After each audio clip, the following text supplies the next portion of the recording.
Hi friends, I'm Tilak, you're watching TechMate Be Unique, and today we're going to see how to insert a picture or image on your Google Sheet on your mobile phone.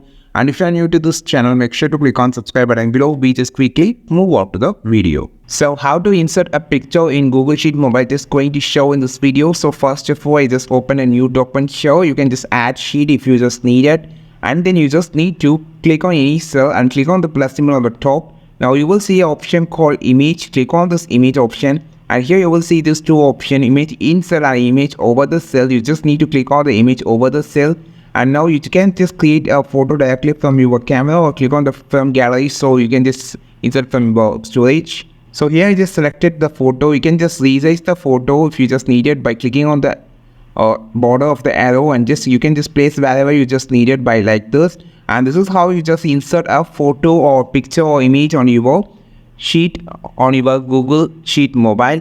I think this video helped you a lot. Like this video, share this video, subscribe this channel. We will meet our next video with just super valuable content. This is Tilak signing off from TechMate Be Unique. Have a wonderful and beautiful day.